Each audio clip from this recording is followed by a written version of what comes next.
أعوذ بالله من الشيطان الرجيم بسم الله الرحمن الرحيم قد أفلح المؤمنون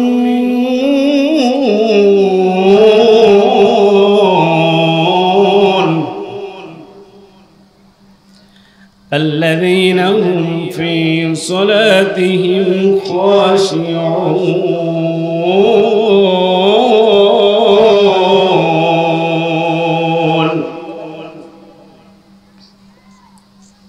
والذين هم عن اللغو معرضون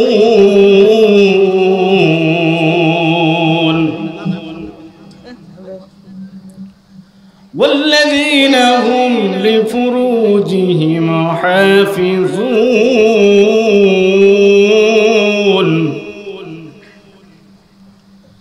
والذين هم عن اللغو معرضون والذين هم للزكاة فاعلون والذين هم لفروجهم حافظون إلا على أزواجهم أو ما ملكت أيمانهم فإنهم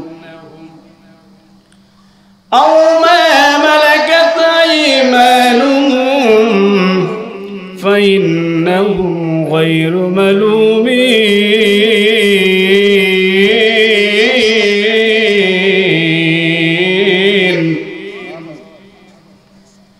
فمن ابتغى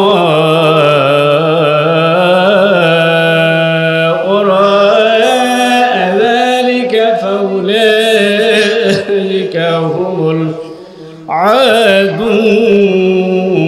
العادون والذين هم لأماناتهم وعهدهم راعون والذين هم على صلواتهم يحافظون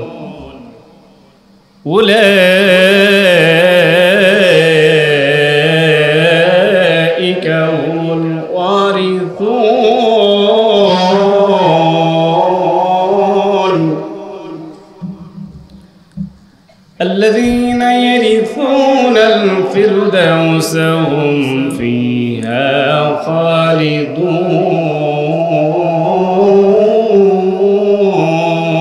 خالدون صدقت يا ربنا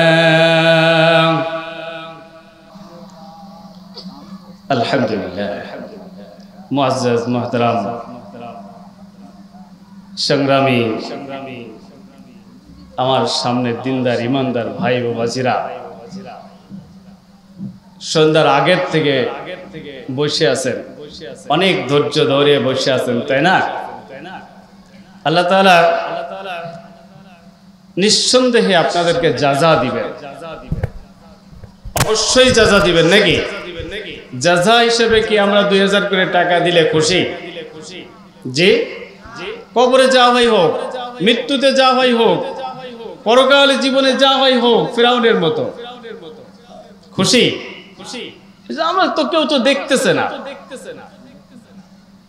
সেই সময় তো আমি একা থাকবো সেই সময় তো কেউ দেখতেছে না সমস্যা কি ফিরাউন তো তাই বলেছিল আনা রাব্বুকুমুল আলা ফিরাউন তো বলেছিল যে আল্লাহ পরকালে তুমি যা পারো তাই করো আমাকে এই কালে কিছু করার দাও এই দুনিয়াতে কিছু করার দাও দুনিয়াতে আমাকে কিছু করতে দাও আল্লাহ তাআলা দিয়েছিল না সর্বশেষ যখন নীল নদের ভিতরে হাবুডুবু খেয়ে যখন মৃত্যুবরণ করবেন তখন শেষ মুহূর্ত পর্যন্ত তিনি বলছেন আল আনা قد عصيت قبل وكنت من المفسدين ও ঈমান আনতে চাচ্ছি। মালাকুল মাউত আজরাইল আলাইহিস সালাতু ওয়াস সালাম এত দ্রুত ফিরআউনের কাছে চলে গিয়েছেন যে যদি ঈমান এনে ফেলে তাহলে বিশ্বটা অতল গহ্বরে চলে যাবে, উতাল পাতাল হয়ে যাবে, নস্বাত হয়ে যাবে। প্রিয় উপস্থিতি, আজরাইল আলাইহিস সালাতু ওয়াস সালাম এক জায়গায় মৃত্যুতে কান্নাকাটি করতেছেন, আরেক জায়গায় মৃত্যু নেওয়ার জন্য দ্রুত চলে যাচ্ছেন। হাজরিন, সাদ্দাতের মায়ের যখন মৃত্যু হয়েছিল তখন আজরাইল আলাইহিস সালাতু ওয়াস সালাম অত্যন্ত কষ্ট পাইছিলেন যে আবার ফিরআউনের মৃত্যু দেওয়ার জন্য দ্রুত চলে গেলেন গন্তব্য স্থান। ঐতিহ্যবাহী জামে মসজিদ, সাতক্ষীরা জেলার সদর উপজেলার অন্তর্গত খানপুর তাকওয়া জামে মসজিদ প্রাঙ্গণ মসজিদ কর্তৃক আয়োজিত আজকের অধ্যকার সিরাত মাহফিলের সংগ্রামী সভাপতি জনাব আলহাজ আবুল কাসেম সাহেব মাদ্দাজিল্লুহুল আলিয়া, আল্লাহ সুবহানাহু ওয়া তাআলা তার এই গোলামকে ইসলামের জন্য, মুসলমানদের জন্য, ঈমানদারদের জন্য কবুল এবং মঞ্জুর করুক। সবাই বলেন আমিন। তার হায়াতে তৈয়বা দান করুক। সবাই বলেন আমিন। আপনারা খুশি নাই লোকের পরে?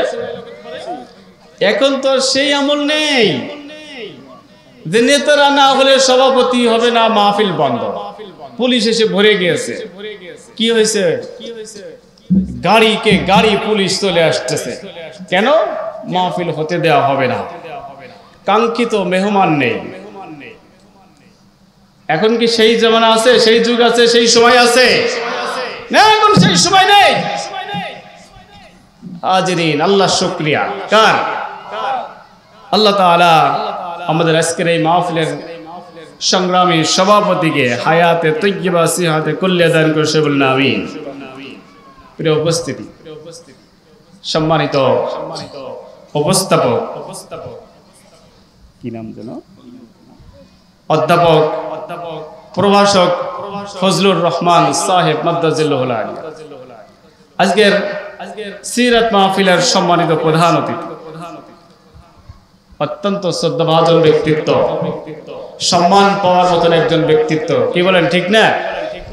যিনি হাফেজ, গোটা কোরআন শরীফ যার সিনাই আল্লাহ তাআলা লিপিবদ্ধ করে দিয়েছেন, তার কষ্টের ফল আল্লাহ তাআলা তার গোটা কোরআন শরীফ লিপিবদ্ধ করে দিয়েছেন।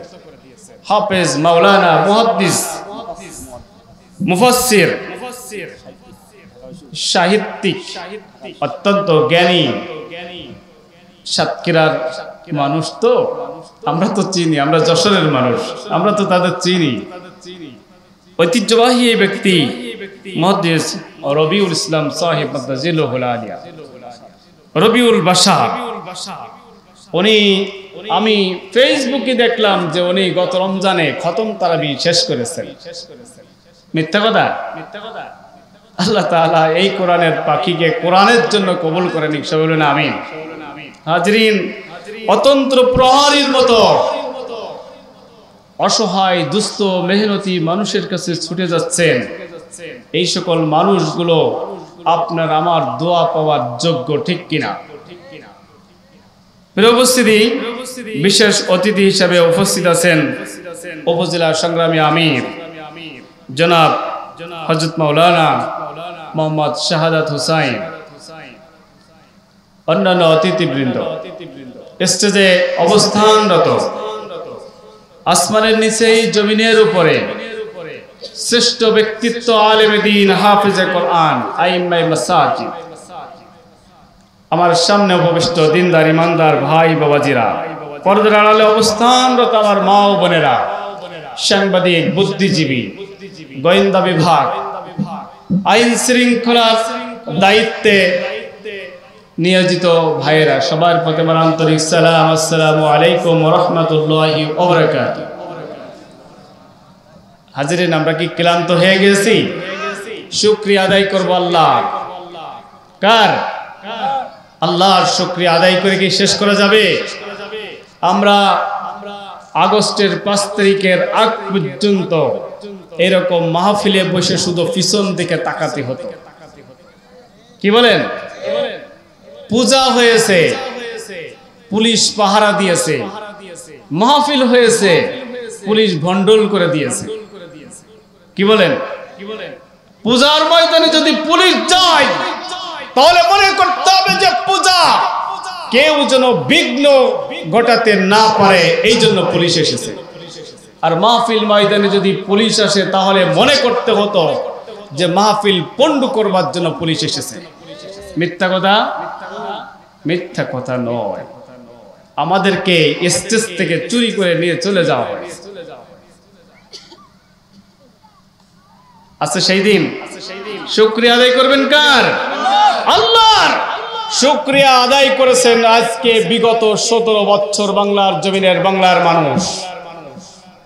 নেতৃত্বে থাকা, ক্ষমতায় থাকা, রাষ্ট্র ক্ষমতার অধিষ্ঠিত হওয়া মানুষগুলো শুকরিয়া আদায় করেছে একটি মানুষের। কার? বঙ্গবন্ধু। বঙ্গবন্ধুকে প্রতিষ্ঠিত করবার জন্য হাজার হাজার কোটি কোটি টাকা খরচ করা হয়েছে। দুই পাশে পদ্মা সেতু, দুই পাশে দুইটা মূর্তি। মূর্তি সমস্ত নবী, রাসূল, আলেম, উলামা, আম্বিয়া আলাইহিস সালাম এসেছেন মূর্তি ধ্বংস করতে, আর আমরা এসেছি মূর্তি তৈরি করতে। 117 কোটি টাকা দুইটা মূর্তির জন্য বরাদ্দ। কয় টাকা? 117 কোটি টাকা। পদ্মা সেতুর এই পাশে একটা, পদ্মা সেতুর ওই পাশে একটা, দুইটা মূর্তির জন্য 117 কোটি টাকা বরাদ্দ। মিথ্যা কথা না, আপনারা তথ্য নিয়ে দেখেন, গুগলে সার্চ দিয়ে দেখেন, বেরিয়ে আসবে। প্রশংসা আল্লাহর না করে যে জন্য প্রশংসা করা হয়েছে, এই প্রশংসার জন্য এত প্রশংসা পাওয়ার যোগ্যতা তিনি অর্জন করেননি। পৃথিবীর প্রশংসা পাওয়ার মালিক একমাত্র কে? আল্লাহ। দুই পাশে দুইটা মূর্তির জন্য খরচ হবে মাত্র 2 কোটি টাকা। কয় কোটি টাকা? মাত্র 2 কোটি টাকা। বরাদ্দ কত? 117 কোটি টাকা। আজকে যে আয়াতে কারিমা পড়েছি, ওয়াল্লাযীনা হুম লিআমানাতিহিম ওয়া আহদিহিম রাউন। আমানত, এটা রাষ্ট্রের আমানত। এটা আপনার আমার পকেটের টাকা, বাংলার জমিনের টাকা। বাংলার জমিনের মানুষ, বাংলার জমিনের শ্রমিকরা বিদেশে যে হাজার হাজার লক্ষ লক্ষ কোটি কোটি টাকা রেমিটেন্স পাঠাচ্ছে, আর আপনি মূর্তি তৈরি করছেন। মাত্র 5 তারিখে স্বাধীনতা ঘোষণা হয়েছে, 6 তারিখে মূর্তি শেষ, প্রশংসা শেষ।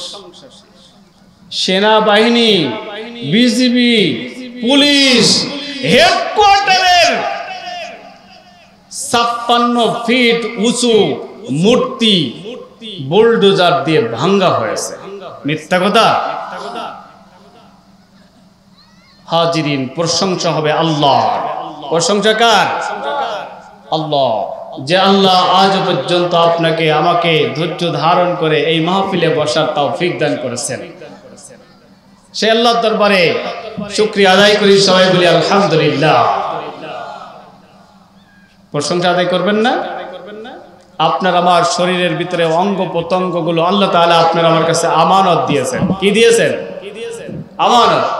এই আমানতের যদি আমরা খেয়ানত করি তাহলে অবস্থা কি হবে? আমানতের যদি খেয়ানত করেন, কিয়ামতের মাঠে আল্লাহ তাআলা বলেছেন, আল ইয়াউমা নাখতিমু আলা আফওয়াহিহিম ওয়া তুকাল্লিমুনা আইদিহিম ওয়া তাশহাদু আরজুলুহুম বিমা কানু ইয়াকসিবুন। আপনার অঙ্গ প্রত্যঙ্গ আপনার বিরুদ্ধে সাক্ষী দিবে কিয়ামতের মাঠে। সুতরাং আপনার আমার যে অঙ্গ প্রত্যঙ্গগুলো আল্লাহ তাআলা দিয়েছেন, অত্যন্ত সুঠাম দেহের অধিকারী করেছেন, যেইখানে যেই অঙ্গ প্রত্যঙ্গ ফিট করলে আপনার আমার কাজ কর্মে কোনো জায়গার কোনো সমস্যা হবে না, ত্রুটি বিচ্যুতি হবে না। আল্লাহ তাআলা নিখুঁত ভাবে আপনাকে আমাকে তৈরি করেছেন, এর মধ্যে কোনো ত্রুটি নেই। আছে ইনশাআল্লাহ? নেই। প্রশংসা আল্লাহ। আবার বলি আলহামদুলিল্লাহ। আল্লাহ তাআলার আলিশান দরবারে শুকরিয়া আদায় করি আলহামদুলিল্লাহ। দুরূদ ও সালাম বিশ্বনবী মানবতার মুক্তিদূত ও জাহানের বাদশা মুহাম্মদ রাসূলুল্লাহ সাল্লাল্লাহু আলাইহি সাল্লামের প্রতি, সাথে সাথে সেই সকল সোনার সাহাবাদের কথা স্মরণ করেই আমি আপনাদের সামনে মহাগ্রন্থ আল কোরআনের সূরাতুল মুমিনুন, কোরআন শরীফের ভিতরে কয়টা সূরা আছে? 114টি সূরা আছে। কতটি? এই সূরাটি হচ্ছে 23 নম্বর সূরা। এই সূরাটি কয় নম্বর সূরা বলেন? 23 নম্বর সূরা। এই সূরার ভিতরে আয়াত সংখ্যা 118টি। কতটি? 118টি আয়াত আল্লাহ তাআলা দিয়ে দিয়েছেন। প্রিয় উপস্থিতি, আলোচনা হবে কোরআন দিয়ে, কোনো কিস্তা কাহিনী নিয়ে আলোচনা করা হবে না, কারণ আমরা কোরআন প্রতিষ্ঠিত করতে চাই এই দেশে। কোরআন দিয়ে পার্লামেন্ট চালাতে চাই, কোরআন দিয়ে সংসদ ভবন চালাতে চাই, কোরআন দিয়ে গণভবন চালাতে চাই, কোরআন দিয়ে রাষ্ট্র ভবন চালাতে চাই, কোরআন দিয়ে পুলিশের হেডকোয়ার্টার চালাতে চাই, পুলিশ দিয়ে সেনাবাহিনীর হেডকোয়ার্টার চালাতে চাই, পুলিশ দিয়ে র্যাব অফিস চালাতে চাই, পুলিশ দিয়ে বিডিআর, কোরআন দিয়ে কোরআন দিয়ে সেনাবাহিনী, বিজিবি, আনসার, সমস্ত সব জায়গায় কোরআন দিয়ে পরিচালনা করতে চাই আমরা ইনশাআল্লাহ। আগামী দিন টুপিওয়ালা দাড়িওয়ালা মানুষদের দিন ইনশাআল্লাহ। বলেন ইনশাআল্লাহ। আমরা দেখেছি আমাদের বাবাকে, কাকে দেখেছি? বাবা বাকশাল তৈরি করেছিল। কি তৈরি করেছিল? সেই বাকশালে বাবা শেষ, খতম হয়েছিল। এরপরে চালিয়েছেন ভাই প্রেসিডেন্ট জিয়াউর রহমান সাহেব, আমরা তার রাষ্ট্র পরিচালনা দেখেছি। এরপরে চালিয়েছেন চাচা এরশাদ চাচা। কি বলেন? আমরা এরশাদ চাচার স্বৈরা শাসক দেখেছি। এরপরে চালিয়েছেন ভাবি। কি বলেন? ভাবি এখন অসুস্থ, এই আগামী 8 তারিখে উনি চিকিৎসা হতে যাবে। উনি চালিয়েছেন, আমাদের জন্য অত্যন্ত কষ্টদায়ক সময় ছিল। আবার তারপরে এসে যিনি চালাইছেন তিনি হচ্ছেন আপনার আমার বুবু। কি বলেন? এই বুবু এমন ভাবে রাষ্ট্র পরিচালনা করেছেন, আমরা বেঁচে থাকাকালীন সময়ে ভুলব না ইনশাআল্লাহ। কি বলেন? এমন ভাবে রাষ্ট্র চালিয়েছেন তিনি, আলেম উলামাদেরকে ঘুমাতে দেয়নি, মুসলমানদেরকে ঘুমাতে দেয়নি, মসজিদে নামাজ আদায় করতে দেয়নি।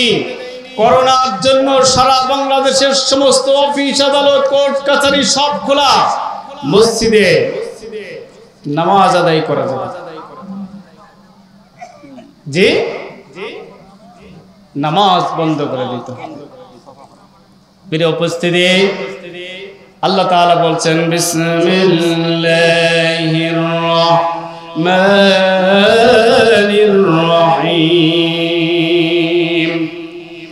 ওয়ামা নাকামু মিনহুম ইল্লা আন ইউমিনু বিল্লাহিল আজিজিল হামিদ। বলেন আল্লাহু আকবার।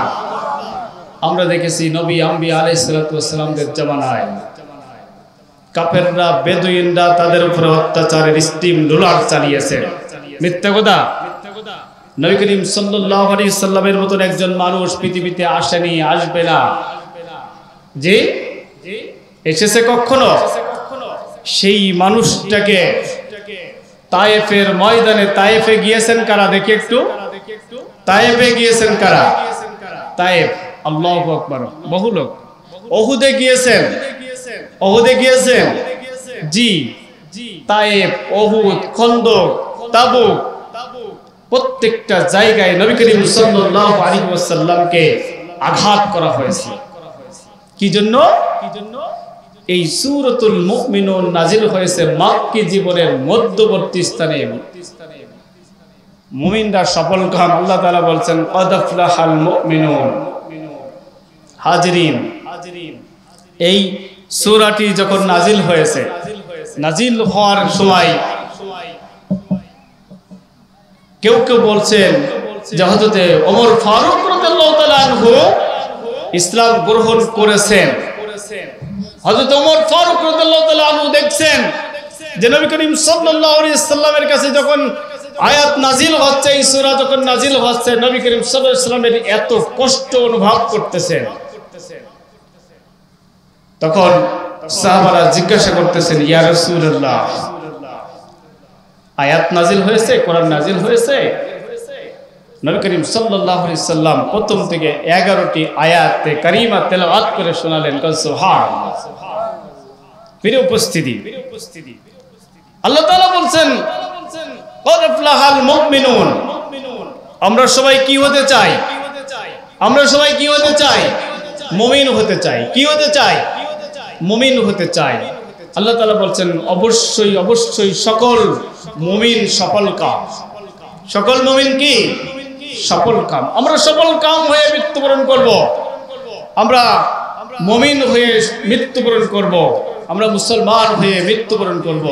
হাজরিন, আল্লাহ তাআলা পরের আয়াতে বলছেন, আল্লাযীনা হুম ফী সালাতিহিম খাশিউন।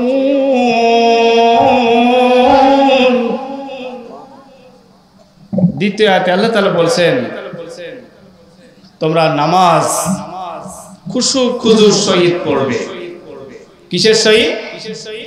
ভোট যখন আসে তখন নেতারা দেখি আসরের নামাজ 3 বার পড়ে। আসরের নামাজ কয়বার পড়ে? 3 বার পড়ে। আসরের নামাজ একবারই পড়তে হয়। ফরজ নামাজ কয়বার পড়বেন? একবারই পড়বেন। ওরা 3 বার পড়ে। আর সারাদিন জানাজা নামাজ পড়ে। আবার ইমাম সাহেব যদি একটু আলোচনা দীর্ঘায়ু করে ফেলে, তাহলে এদিকে পটর পটর শুরু করে দেয়। মিথ্যা কথা। হাজিরিন, তাদের বক্তব্য হচ্ছে এই কায়দা যে আমরা দুনিয়ায় যা পারি করি, পরকালে আল্লাহ তাআলা আমাদের পানিশমেন্ট দেয় দেখে। ওই একটা গল্প মনে পড়ে যায়। স্টেশন মাস্টার ছিলেন আপনারা? স্টেশন মাস্টার, প্রত্যেকটা স্টেশন যেখানে পাকা রাস্তা গিয়েছে, ট্রেন রাস্তার উপর দিয়ে, এই ট্রেন রাস্তার ওই জায়গায় একজন স্টেশন মাস্টার থাকে। ও ওই বড় পিলার ফেলে দেয়। এই পাশের গাড়ি পাশে পার হতে পারবে না, ও পাশের গাড়ি এ পাশে পার হতে পারবে না। ওখানে যিনি নিয়ন্ত্রণ করেন তাকে বলা হয় স্টেশন মাস্টার। তাকে কি বলা হয়? Station master. উনি বাসায় এসে বিশাল আকারে স্ত্রীর সঙ্গে গিয়ারে কথা বলছেন, এই তুমি কি আমার গতিবিধি জানো? তুমি কি আমার শক্তি জানো? তুমি কি আমার ক্ষমতা জানো?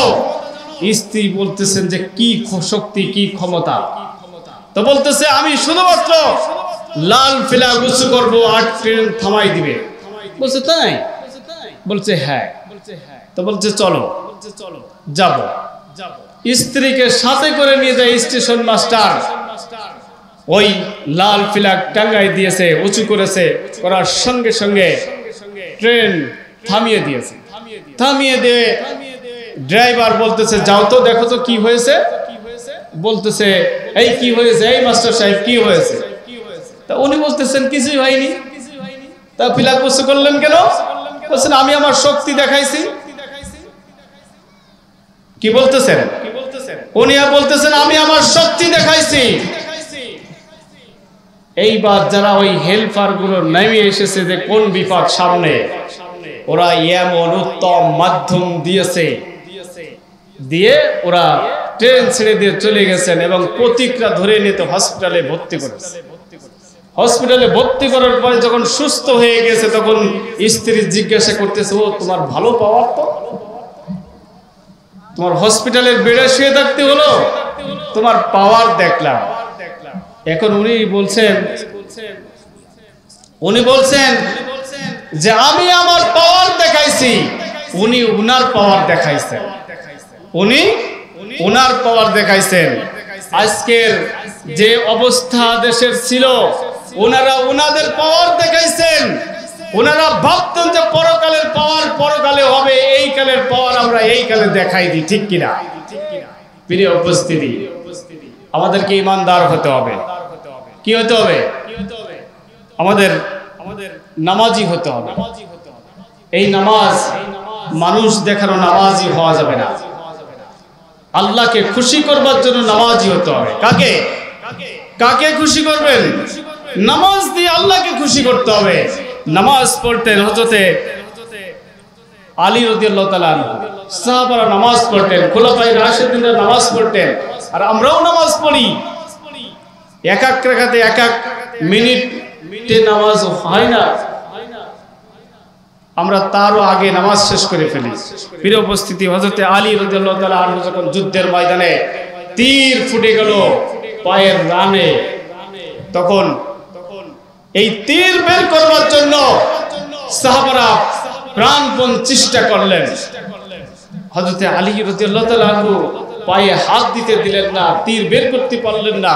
নবী করিম সাল্লাল্লাহু আলাইহি সাল্লাম বলছেন যে, ও সাহাবারা তোমরা শুনে রাখো, হযরতে আলী যখন নামাজে দাঁড়ায়, নামাজে দাঁড়ানোর পরে হযরতে আলী রাদিয়াল্লাহু তাআলা আনহুর পায়ের তীর ধরে টান দেবে, তীর বেরিয়ে আসবে।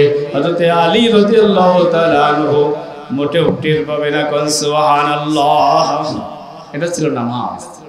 হযরতে আলী রাদিয়াল্লাহু তাআলা আনহু নামাজে দাঁড়িয়ে গেলেন, আসহাবারা তীর ধরে টান দিলেন, তীর বেরিয়ে আসলো। হযরতে আলী রাদিয়াল্লাহু তাআলা আনহু বুঝতে পারলেন যে আমার পায়ের তীর ছুটে চলে গেছে, ওরা নিয়ে চলে গেছে। আল্লাহু প্রিয় উপস্থিতি, আল্লাহ তাআলা বলছেন, ওয়াল্লাযীনা হুম আনিল লাগবি মুরিদুন, বাজে কাজ থেকে দূরে থাকতে হবে আমাদেরকে। বাজে কাজ, ফাহিশা কাজ, অহেতুক কাজ নষ্ট করা যাবে না। নষ্ট করলে আপনার আমার বিপদ। আপনি আমি যে প্রায় কাজাই, এক শ্রেণীর মানুষ আছে বিভিন্ন প্রকারের গালিগালাজ করে, অহেতুক গালিগালাজ করে। এই অহেতুক গালিগালাজ গুলো করা থেকে আমাদেরকে বিরত থাকতে হবে, বাজে কথা থেকে বিরত থাকতে হবে। বলি না আমরা আমাদের মা বোনদেরকে দেখি নিজের সন্তানকে খিঞ্জিলের বাচ্চা বলে ডাকছে। নাউজুবিল্লাহ, বলেন নাউজুবিল্লাহ, নিজের সন্তানকে খিঞ্জিলের বাচ্চা বলে ডাকছে। আমরা ইমাম কালবানী রহমাতুল্লাহ আলাইহির নাম জানি। ইমাম কালবানী তিনি কাবা শরীফের ইমাম ছিলেন। এই ইমাম কালবানী রহমাতুল্লাহ আলাই ছোট্ট বয়সে এত দুষ্টু ছিলেন, মা অতিষ্ঠ হয়ে যেতে লাগলেন। মা অতিষ্ঠ হয়ে যেতে লাগলেন। এই মা যখন অতিষ্ঠ হয়ে যেতে লাগলেন, ইমাম কালবানীর অত্যাচারে দুষ্টমিতে যখন মা অতিষ্ঠ হয়ে যেতে লাগলেন, হযরতে কালবানীর জন্য ইমাম কালবানীর মা দুই হাত উঁচু করে আল্লাহ তাআলাকে বললেন, ও আল্লাহ, আমার কালবানীকে কাবা শরীফের ইমাম বানিয়ে দাও। দুষ্টুমি করতেছেন এত পরিমাণে। আপনার আমার মা যদি হতো তাহলে তাকে এমন একটি বদদুয়া দিয়ে দিত, সেই মায়ের বদদুয়ায় ওই সন্তান শেষ হয়ে যেত। কিন্তু ইমাম কালবানী রহমাতুল্লাহ আলাইহির মা জানেন যে মায়ের দোয়া আল্লাহ তাআলার কাছে অত্যন্ত প্রিয়। তিনি দোয়া করলেন, করার সঙ্গে সঙ্গে আল্লাহ তাআলা তার দোয়াকে কবুল করে নিলেন। আস্তে আস্তে ইমাম কালবানী রহমাতুল্লাহ আলাইহি এমন মান, মর্যাদা, ইজ্জত, সম্মানের অধিকারী হলেন। ইমাম কালবানী রহমাতুল্লাহ আলাইহি কাবা শরীফের ইমাম হয়ে গেল। সুবহানাল্লাহ। প্রিয় উপস্থিতি, আমরা অহেতুক কথাবার্তা থেকে, বাজে কথাবার্তা থেকে বন্ধ থাকবো ইনশাআল্লাহ। এরপরে আল্লাহ তাআলা বলছেন 4 নম্বর আয়াতে, ওয়াল্লাযীনা হুম লিয-যাকাতি ফাইলুন। আমাদের সমাজে অর্থনীতি দুই প্রকার, যাকাত ভিত্তিক অর্থনীতি, সুদ ভিত্তিক অর্থনীতি। আমরা কি অর্থনীতিতে বসবাস করি, কি অর্থনীতিতে চলাফেরা করি? সুদ ভিত্তিক অর্থনীতি। আপনি ব্যাংকের থেকে লোন নেবেন, ব্যাংকে লেনদেন করবেন, আপনার ওখানে লেখা হবে সুদ। আর সুদের সর্বনিম্ন গুনাহ হচ্ছে নিজের আপন মায়ের সঙ্গে জিনা করা। প্রিয় উপস্থিতি, এই সুদ ভিত্তিক অর্থনীতি মাটির সঙ্গে মিশিয়ে দিয়ে কোরআনের আইন চালু করে সংসদে যাকাত ভিত্তিক অর্থনীতি চালু করতে হবে, তার জন্য আপনার আমার প্রচেষ্টা করা, ঠিক না? আল্লাহ তাআলা বলছেন ওয়াল্লাযীনা হুম লিফুরুজিহিম হাফিজুন, আপনার আমার লজ্জা স্থানকে হেফাজত করতে হবে। আল্লাহ রাসূল একটি হাদিসে বলছেন আপনার আমার দুই ঠোঁটের মধ্যবর্তী স্থান এবং দুই রানের মধ্যবর্তী স্থান যারা হেফাজত করলো, আল্লাহ রাসূল সাল্লাল্লাহু আলাইহি ওয়াসাল্লাম বলেছেন ওই ব্যক্তির জন্য আমি জিম্মাদার, জান্নাতে যাওয়ার জন্য আমি জিম্মাদার। সুবহানাল্লাহ। প্রিয় উপস্থিতি, এই জন্য আপনাকে আমাকে আপনার আমার লজ্জা স্থানকে হেফাজত করতে হবে। আল্লাহ তাআলা লজ্জা স্থানকে হেফাজত করা তিনি অত্যন্ত পছন্দ করেন। প্রিয় উপস্থিতি, এরপরে আল্লাহ তাআলা বলছেন ইল্লা আলা আজওয়াজিহিম ওয়া মা মালাকাত আইমানুহুম ফাইন্নাহুম গায়রু মালুমিন। আবার নিজের অধিভুক্ত যে স্ত্রীরা আছে ওদের সঙ্গে আপনার সদাচরণ করতে হবে, ওদেরকে আপনি ব্যবহার করবেন, আল্লাহ তাআলা সওয়াব দিবেন। অন্যদের সঙ্গে ঘোরাফেরা মুআমালাত মুআশারাত যা করেন না কেন আপনার গুনাহ হবে, কিন্তু আপনার অধীনস্থ যে স্ত্রী আছে তাদের সঙ্গে যদি আপনি সময় না দেন এটাও আপনার গুনাহ। সুতরাং আপনার আমার অধীনস্থ ব্যক্তিদের জন্য কি করতে হবে? সময় দিতে হবে। প্রিয় উপস্থিতি, এরপরে আল্লাহ তাআলা বলছেন ফামান ইবতাগা ওয়ারা যালিকা ফাউলাইকা হুমুল আদুন, এর বাইরে যারা চাইবে এরা সীমা লঙ্ঘন করবে। এরা কি করবে? সীমা লঙ্ঘন করবে। এরপরে আল্লাহ তাআলা বলছেন ওয়াল্লাযীনা হুম লিআমানাতিহিম ওয়া আহদিহিম রাউন। প্রিয় উপস্থিতি, আমরা ভোট দিয়ে যাদেরকে নেতৃত্ব স্থানে বসাইছিলাম তারা আপনার আমার সঙ্গে আমানতের খেয়ানাত করেছে। তারা কি করেছে? আপনার আমার সঙ্গে আমানতের খেয়ানাত করেছে। এই আমানতের খেয়ানাত কিভাবে করেছেন? যে লক্ষ লক্ষ টাকা পাচার করে এই দেশকে পঙ্গুত্ব বরণ করেছে। এই মানুষগুলোর মধ্যে কোনো আমানতদারি ছিল না। এই মানুষগুলোর মধ্যে একজন মানুষকে আমরা চিনি, যিনি হচ্ছেন দরবেশ বাবা। যিনি কে? দরবেশ বাবা। দাড়ি চেষে একদম সাধু বাবা সে যে বসে আছে। প্রিয় উপস্থিতি, তাদের প্রত্যেকটা লোক এমনই। এই জন্য ওই মানুষগুলোকে আল্লাহ তাআলা দুনিয়া থেকে খতম করে দিয়েছেন। এই মানুষগুলো আর এই জমিনে মাজা সুজা করে দাঁড়াতে পারবে না। আমরা একটু দরুদ শরীফ পড়ি, আল্লাহুম্মা সাল্লি আলা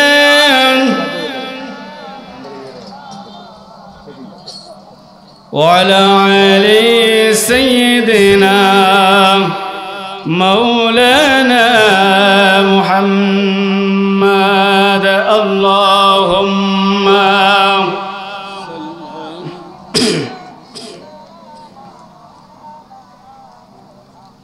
وعلى آله سيدنا مولانا محمد। মাগো আমি শিখব না কো হাট্টি মাটিম টিম, শিখব আমি কোরআন থেকে আলিফ লাম মিম। মাগো আমি শিখব না কো হাট্টি মাটিম টিম, শিখব আমি কোরআন থেকে আলিফ লাম মিম। শিখব কিনা? ইনশাআল্লাহ শিখব। যতদিন পর্যন্ত পার্লামেন্টে কোরআন না যাবে, যতদিন পর্যন্ত এমপি মন্ত্রী চেয়ারম্যান মেম্বার কোরআনওয়ালা মানুষ না হবে, ততদিন পর্যন্ত আপনার আমার দেশের পরিবর্তন চেঞ্জ হওয়া সম্ভব না। কারণ আমানতদারি মানুষগুলোই আপনার আমার নেতৃত্ব স্থানে পাঠাতে হবে, নেতৃত্ব স্থানে বসাতে হবে, তাহলে তাদের দ্বারা আমরা কিছু পাবো। 10টি করে সওয়াব মাগো একটি হরফে, 10টি করে সওয়াব মাগো একটি হরফে, এই কথাটি অনেক দামি হাদিসে আছে। মাগো আমি শিখবো না গো হাট্টি মাটিম টিম, শিখবো আমি কোরআন থেকে আলিফ লাম মিম। 10টি করে সওয়াব মাগো একটি হরফে, এই কথাটি অনেক দামি হাদিসে আছে। কষ্ট যতই হোক না মাগো থাকবো না জ্ঞানহীন, কষ্ট যতই হোক না মাগো থাকবো না জ্ঞানহীন, থাকবো না জ্ঞানহীন। মাগো আমি শিখবো না গো হাট্টি মাটিম টিম, শিখবো আমি কোরআন থেকে আলিফ লাম মিম। বলি আল্লাহু আকবার। প্রিয় উপস্থিতি, আপনার আমার সন্তানকে কোরআন শিক্ষা দিতে হবে। কি শিক্ষা দিতে হবে? কোরআন যদি শিক্ষা না দিই আপনার আমার সন্তান মূর্খ হয়ে যাবে। কি হয়ে যাবে? মূর্খ হয়ে যাবে। ওই রমজান মাসের প্রথম দিকে দেখি আমরা অনেক লোকজন প্রথম তারাবিতে, দ্বিতীয় তারাবিতে, তৃতীয় তারাবিতে আমরা দেখি অনেক লোক হয়। প্রিয় উপস্থিতি, এই অনেক লোকের মধ্যে একটা ছোট্ট বাচ্চা পিতার সঙ্গে এসেছে তারাবি নামাজ আদায় করবার জন্য। তারাবি নামাজ আদায় করতে এসে ওই তারাবিতে যখন 8 রাকাত হয়ে গেছে, 9 রাকাতে যখন শুরু করেছে তখন ওর বাথরুম চেপেছে। তখন বলছে যে আব্বু আমি পায়খানা করব। কি বলতেছে? যে আমি পায়খানা করব। তা বলতেছে চুপ কর, নামাজে দাঁড়িয়ে গেছে। 9 নম্বর রাকাত মানে প্রথম রাকাত, 2 রাকাতের প্রথম রাকাত, তাই না? বলতে চুপ কর। মসজিদের ভিতরে এখন পায়খানা যদি কারোর বেগ হয় তাহলে কি ধরে রাখা যায়? ধরে রাখা যায় না। ও হয়তো 2-3 সেকেন্ড, 2-5 সেকেন্ড পরে আবার বলছে আব্বু আমার সেই রকম হচ্ছে। কি বলতেছে? আব্বু আমার সেই রকম হচ্ছে। এরপরে আবার বলতেছে, ওর বাবা বলতেছে যে চুপ করো। আবার কিছুক্ষণ বলছে আব্বু আমার সেই রকম হচ্ছে। প্রিয় উপস্থিতি, যদি আমি কোরআন না শিখি, ইসলাম না শিখি, তাহলে আপনার আমার পূর্বপুরুষ আমরা দেখেছি কোরআন না শিখার কারণে আজকে আপনার আমার ঘাড়ে এই দেশের ভূতগুলো এসে চেপেছিল, এই ভূত আবার আপনার আমার ঘাড়ে এসে বসে যাবে। এই জন্য কোরআন শিখতে হবে। কোরআনের হাফেজগুলোকে কিয়ামতের মাঠে আল্লাহ তাআলা মাথায় নূরের তাজ পরিয়ে দিবেন। কি পরিয়ে দেবেন? নূরের তাজ পরিয়ে দেবেন। কোরআন যারা পড়ে, কোরআন যারা শোনে, কোরআন যারা আমল করে, কোরআন যারা বাস্তবায়ন করার জন্য প্রচেষ্টা করে, এই মানুষগুলোর জন্য আল্লাহ তাআলা কিয়ামতের মাঠে জাযা হিসেবে জান্নাত দিবেন। সুতরাং আমরা আমাদের সন্তানগুলোকে কোরআন শেখাবো। আমরা আমাদের সন্তানকে কি শেখাবো? কোরআন শেখাবো এবং সর্বদা তাওয়াক্কুল করব আল্লাহ তাআলার উপরে। আল্লাহ আমার রব, এই রবি আমার সব। আল্লাহ আমার রব, এই রবি আমার সব। দমে দমে তনু মোরে তারি বলব। সবাই আল্লাহ আমার রব, এই রবি আমার সব। দমে দমে তনু মোরে তারি বলব। তোমার দুনিয়াতে আমি যেদিকে তাকাই, অতই নিয়ামতে ডুবে আছি সবাই। পাক পাকালির গানে শুনি তাসবিহ করু রব, তাসবিহ করু রব। আল্লাহ আমার রব, এই রবি আমার সব। বলি নারায়ে তাকবীর, নারায়ে তাকবীর। সিরাত মাহফিলের পক্ষ থেকে লাল গোলাপ শুভেচ্ছা। তোমার নেতা আমার নেতা, নারায়ে তাকবীর।